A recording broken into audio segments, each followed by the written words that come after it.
Hello दोस्तों, मैं हूं आपका दोस्त डॉक्टर सुधीर चौहान। बायोस्कोर चैनल पे आपका स्वागत करता हूं। आज मैं लेके आया हूं एक इम्पॉर्टेंट अनाउंसमेंट के बारे में, जो कल सीबीएसई ने आने वाले सेशन के लिए बच्चों के सिलेबस में कुछ कटौती की गई है, ताकि वो नेक्स्ट सेशन को टाइमली ख़त्म कर सकें। तो यहाँ पे मैं आपको लेके आऊँ new revise syllabus of the NCERT के बारे में। तो चलिए देखते हैं एनसीईआरटी ने बायोलॉजी के सिलेबस के अंदर क्या क्या चेंजेस किए हैं। तो मैं यहाँ पे आपको दोनों सिलेबस के बारे में बता रहा हूँ कि जो सिलेबस आपको पढ़ना है, और साथ साथ आपको ये भी बता रहा हूँ कि आज उस सिलेबस में जो प्रीवियसली सिलेबस है उसमें से किस चीज़ को उन्होंने हटा दिया गया है। क्योंकि मेरे हिसाब से मैं ऐसा मानता हूँ, क्योंकि बुक्स तो ऑलरेडी आ चुकी है मार्केट में, तो अभी नई बुक्स तो आने का चांसेस है नहीं। तो जो बुक्स अभी ऑलरेडी हैं उन्हीं बुक्स को आपको पढ़ना पड़ेगा। तो उन्हीं बुक्स में से केवल वही टॉपिक को आप रिवाइज कीजिएगा, उन पर ध्यान कंसंट्रेशन दीजिएगा जो एनसीईआरटी ने अपने बुक्स में अपने इस नोटिस के अंदर दिया गया है। तो चलिए देखते हैं उन्होंने क्या सिलेबस के बारे में कहा गया है यहाँ पे। तो न्यू रिवाइज सिलेबस स्ट्रक्चर से क्लास 11th और 12th दोनों के बारे में बात करेंगे। पहले क्लास 11th की बात करते हैं, 2020 2011 थ्योरी क्लासेस के लिए। तो यहाँ पे यूनिट हम जानते हैं कि यहाँ पे 5 यूनिट में डिवाइड किया गया 11th को, है ना। यहाँ पे डाइवर्सिटी लिविंग ऑर्गेनिज्म के 15 मार्क्स दिए हैं। Structural organisation in plant and animals में 8 मार्क्स दिए इन्होंने, है ना। सेल स्ट्रक्चर फंक्शन में 15 मार्क्स दिए हैं। प्लांट फिजियोलॉजी के 15 मार्क्स दिए हैं। ह्यूमन फिजियोलॉजी के 17। तो टोटल आपके 70 नंबर्स का आपका मार्क्स का आपके क्वेश्चन पेपर होगा 3 आवर्स का हमें देखने को मिलेगा यहाँ पे। तो यहाँ पे हम देखते हैं उन्होंने क्या क्या इन्होंने चेंजेस हमें देखने को मिलते हैं। तो सबसे पहले बात करते हैं यूनिट 1 के अंदर डाइवर्सिटी लिविंग ऑर्गेनिज्म में बात करता हूँ। तो यहाँ पे लिविंग वर्ड उन्होंने दिया है यहाँ पे, what is the living, biodiversity, need for classification, है ना, 3 domains of life, concept of species, taxonomical hierarchy और बायोनोमिकल नोमेनक्लेचर के बारे में आपको पढ़ना है। क्या नहीं पढ़ना है आपको, तो एनसीईआरटी ने जिनको बाहर निकाल दिया है, डिलीट कर दिया है जिस पोर्शन को, वो है टैक्सोनॉमी एंड सिस्टमैटिक्स नहीं पढ़ना है, टूल फॉर स्टडी और टैक्सोनॉमी नहीं पढ़ना है, जैसे museum, zoological park, herbaria, botanical garden की एंड फॉर आइडेंटिफिकेशंस के लिए मैनुअल्स वगैरह जो दिए हुए हैं वो आपको नहीं पढ़ने, ये पार्ट को उन्होंने निकाल दिया। तो जो रेड कलर से यहाँ पे दिया गया है वो पार्ट यहाँ पे निकाल दिया गया, और आपको क्या पढ़ना है, केवल ग्रीन वाले पार्ट को पढ़ना है। दूसरा चैप्टर बात करते हैं यहाँ पे यूनिट 1 का, biological classification as it is दिया गया है, उसमें कोई चेंजेस नहीं किया गया है। प्लांट किंगडम के बारे में बात करते हैं, तो वहां पे आपको क्या नहीं पढ़ना है, angiosperm classification up to the class characters features and example. तो एंजियोस्पर्म को छोड़ दिया है, बाकी आपको जो साइलेंट फीचर है प्लांट्स के मेजर ग्रुप्स के बारे में, एल्गी के बारे में, ब्रायोफाइटा, जिम्नोस्पर्म, तो यहाँ तक इनको पढ़ना है। केवल एंजियोस्पर्मी के थोड़ा सा पार्ट था उसको इन्होंने यहाँ पे हटा दिया, क्योंकि पूरा जो बात करते हैं यहाँ पे आगे जो प्लांट के बारे में पढ़ेंगे पूरा एंजियोस्पर्म्स के बारे में ही है। तो बेसिक कोई चेंजेस नहीं है, क्योंकि आगे चल के कवर हो जाता है यहाँ पे। नेक्स्ट बात करते हैं एनिमल किंगडम। तो animal kingdom as it is रखा गया, आपको पूरा ही उसको यहाँ पे पढ़ना है एनिमल किंगडम के बारे में आपको। तो यहाँ पे एनसीईआरटी ने कोई चेंजेस, तो यहाँ पे हमारा चैप्टर 1, 2, 3 एंड 4 यहाँ पे दिया गया है। चैप्टर 1 में और चैप्टर 3 में चेंजेस दिए गए हैं, यहाँ पे हम देख सकते हैं। यहाँ पे नेक्स्ट बात करते हैं structural organisation in animal plant, unit 2 की बात करते हैं। यहाँ पे चैप्टर नंबर 5 आता है morphology of the flowering plant. तो यहाँ पे बेसिक फीचर्स के बारे में तो आपको पढ़ना है, यानी morphology of inflorescence and flower पढ़ना है, डिस्क्रिप्शन ऑफ 1 फैमिलीज के बारे में पढ़ना है आपको, जैसे सोलेनेसी और लिलियसी के बारे में से किसी एक के बारे में पढ़ना है ना, with detail along the relevant experiment to the practical syllabus को लेते हुए। ये आपको क्या नहीं पढ़ना, आपको मॉर्फोलॉजी एंड मॉडिफिकेशन नहीं पढ़ने हैं, आपको morphology of different plants of the flowering plant, root, stem, leaf, fruits and seeds के बारे में नहीं पढ़ना है, और डिस्क्रिप्शन फेबेसी भी दी हुई है यहाँ पे, फेबेसी के बारे में नहीं पढ़ना है। तो बहुत मेजर चेंजेस यहाँ पे देखने को मिल रहा है। चैप्टर नंबर 6 की बात करते हैं 4th के बाद। तो चैप्टर नंबर 6 यहाँ पे एनसीईआरटी ने हटा दिया है, anatomy of the flowering plant को कंप्लीटली रिमूव कर दिया। तो चैप्टर नंबर 6 आपको यहाँ पे नहीं पढ़ना है। चैप्टर नंबर 7 की बात करता हूं मैं आपको, यहाँ पे हमारी तो चैप्टर नंबर आपका 7th में पढ़ते हैं तो आपको structural organisation in animals and animal tissue के बारे में दिया गया है आपको। तो यहाँ पे आपको क्या नहीं पढ़ना है, आपको यहाँ पे आपको morphology, anatomy and function different system यानी digestive, circulatory, respiratory, nervous, insect, cockroach के बारे में आपको नहीं पढ़ना है आपको। तो यहाँ पे आपको इस चैप्टर में ओनली आपको एनिमल टिश्यू के बारे में बेसिक इंफॉर्मेशन आपको पढ़नी है। नहीं पढ़ना है तो क्या नहीं पढ़ना है, एक तो कॉकरोच के बारे में नहीं पढ़ना है, इसके अलावा वहाँ पे अर्थवॉर्म भी दिया हुआ है और आपके फ्रॉग भी दिया हुआ है। तो यहाँ पे एनसीईआरटी ने क्लियर कट नहीं लिखा है, पर मेरे हिसाब से है कि वहाँ पे अर्थवॉर्म और फ्रॉग के बारे में भी शायद नहीं पढ़ना होगा, और डिटेल आने पे हम इसको मालूम करेंगे। यहाँ पे नेक्स्ट बात करते हैं हमारा यूनिट 3 के बारे में बात करते हैं, सेल स्ट्रक्चर और फंक्शंस के बारे में बात करते हैं। तो यहाँ पे एनसीईआरटी ने इस यूनिट 3 के अंदर कोई चेंजेस नहीं किए गए। इसमें 3 चैप्टर आते हैं, cell the unit of life के बारे में, बायोमोलिक्यूल्स के बारे में, सेल साइकिल से। तो ये ऐसे के ऐसे ही रखे गए, यहाँ पे आपको कोई चेंजेस नहीं है। तो आपको ये यूनिट 3 पूरा ही एज इट इज जैसे पढ़ते आ रहे हैं वैसे ही पढ़ना है।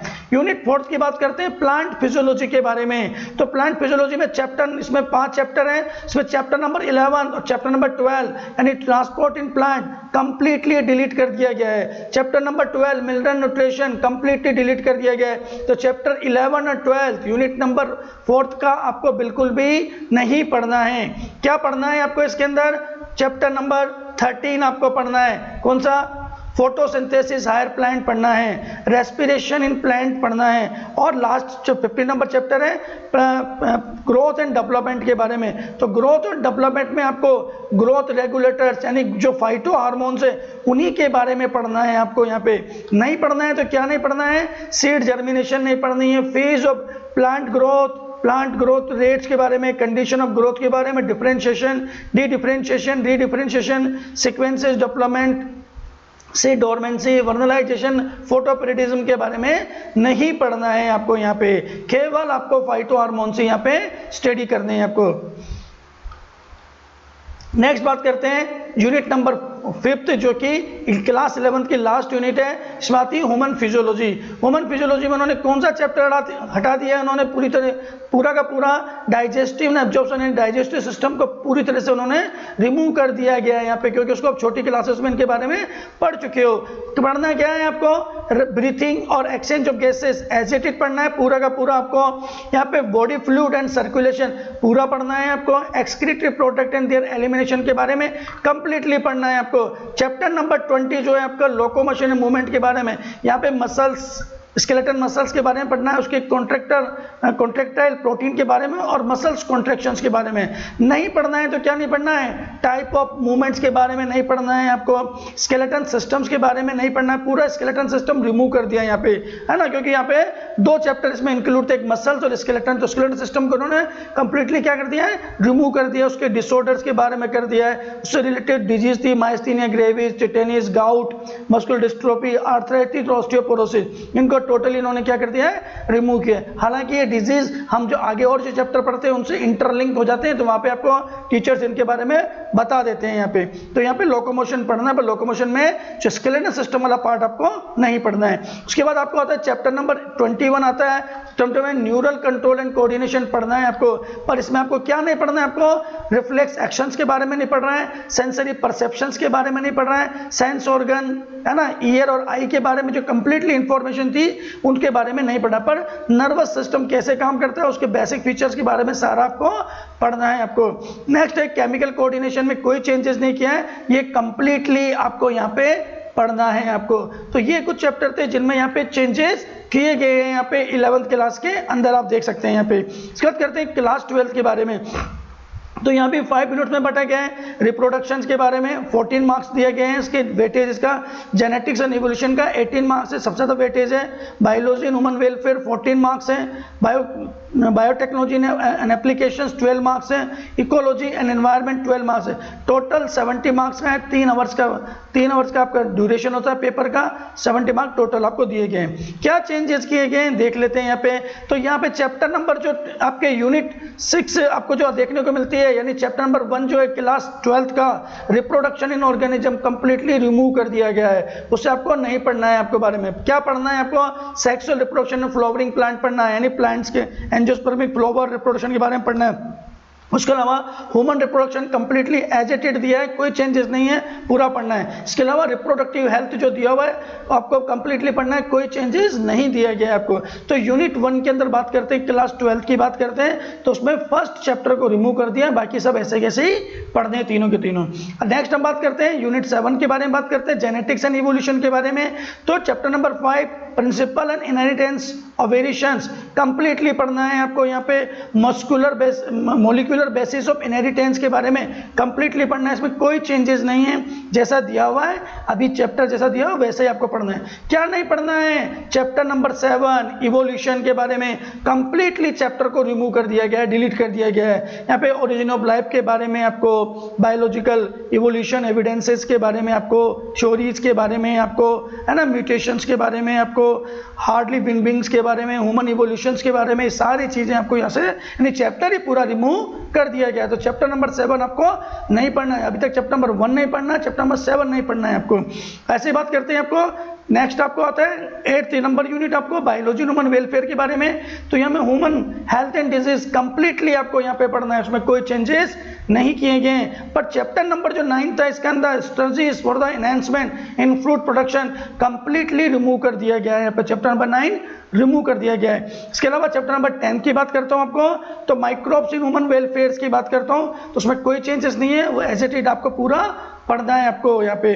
तो यहाँ पे यूनिट 18 के अंदर चैप्टर नंबर 9 रिमूव कर दिया गया है। इसके अलावा यूनिट 9 की बात करता हूँ, बायोटेक्नोलॉजी एंड एप्लीकेशन, इसमें कोई चेंजेस नहीं है। इसमें प्रीवियसली पहले भी 2 चैप्टर थे, आज भी 2 चैप्टर हैं। तो यहाँ पे बायोटेक्नोलॉजी प्रिंसिपल प्रोसेस पूरा पढ़ना है आपको, और बायोटेक्नोलॉजी एंड इस एप्लीकेशंस को कंप्लीटली पढ़ना है, यहाँ पे कोई चेंजेस देखने को नहीं मिल रहा है। लास्ट बात करते हैं यूनिट नंबर 10 जो क्लास 12 की लास्ट यूनिट है हमारी, इकोलॉजी एंड एनवायरनमेंट की। इसमें 4 यूनिट्स आती है, 4 चैप्टर्स आते हैं इसमें chapter number 13 organism population completely पढ़ना है, कोई चेंजेस नहीं है। पर जो चैप्टर नंबर 14 था इकोसिस्टम, उसको कंप्लीटली रिमूव कर दिया गया, इकोसिस्टम्स के बारे में आपको रिमूव कर दिया गया। यहाँ पे चैप्टर नंबर 15 की बात करता हूँ, बायोडाइवर्सिटी एंड कंजर्वेशन कंप्लीटली पढ़ना है, उसमें कोई चेंजेस नहीं है, जैसा अभी यूनिट हमारे बुक्स में दिया हुआ वैसे आपको एनसीईआरटी की बुक से एज इट इज आपको पढ़ना है। आपको क्या रिमूव कर दिया है इस लास्ट यूनिट के अंदर, एनवायरमेंटल इश्यूज को कंप्लीटली रिमूव कर दिया गया है। तो यहाँ पे कंप्लीटली 16 नंबर चैप्टर को रिमूव कर दिया गया, एनवायरमेंटल इश्यूज के बारे में बात करें। तो ये कुछ आपको मैंने डिफरेंसेस बताए हैं आपको यहाँ पे कि क्या क्या पहले की बुक्स को लेते हुए क्या चेंजेस हैं, क्योंकि बुक्स तो ऑलरेडी मार्केट में है, तो आपको जो बुक्स हैं वही पढ़नी है। पर आपको पढ़ते वक्त ध्यान रखना है कि जिनको मैंने रेड से आपको अंडरलाइन किया गया है, आपको बताया मैंने, उनको चैप्टर को आपको हाथ नहीं लगाना है, उन टॉपिक के बारे में नहीं पढ़ना है। वो सीबीएसई आपको बोर्ड के एग्जामिनेशन में आपको नहीं पूछेगी आपसे यहाँ पे देखते हुए। तो यहाँ पे जो चेंजेस किए हैं केवल बोर्ड पैटर्न एग्जामिनेशंस के लिए किए हैं, अभी नीट के लिए इनमें से किसी भी प्रकार का कोई नोटिफिकेशन नहीं है। नीट ने अभी आने वाले जो अभी इस साल जो नीट होने वाली है वो तो ऑलरेडी जो पहले से सिलेबस डिसाइडेड है उसी सिलेबस के हिसाब से होगा, क्योंकि बच्चे ऑलरेडी सब तैयारी कर चुके हैं, है ना। बस ये है कि अब नीट कब कौन सी तारीख को होता है, तो उसको फोड़ने के लिए आपको तैयार रहना है आपको। बट जो बच्चा अभी आप 11th से 12th में गया है या 10th से 11th में आना है आपको, तो उन बच्चों को जो अभी सीबीएसई ने जो ये एनसीईआरटी ने सिलेबस दिया हुआ है उसी के अकॉर्डिंग उसको तैयारी करनी है। अब एनसीईआरटी आगे क्या करती है, या जो नीट जो एनटीए है वो एनटीए क्या करता है नीट के एग्जामिनेशन के लिए, उसकी इंफॉर्मेशन फर्दर आगे आएगी। तो आपको मेरी जानकारी कैसे लगी है, अगर आपको मेरी जानकारी अच्छी लगी है तो मेरे चैनल को यानी बायोस्कोर चैनल को लाइक कीजिए, सब्सक्राइब कीजिए। Thank you very much.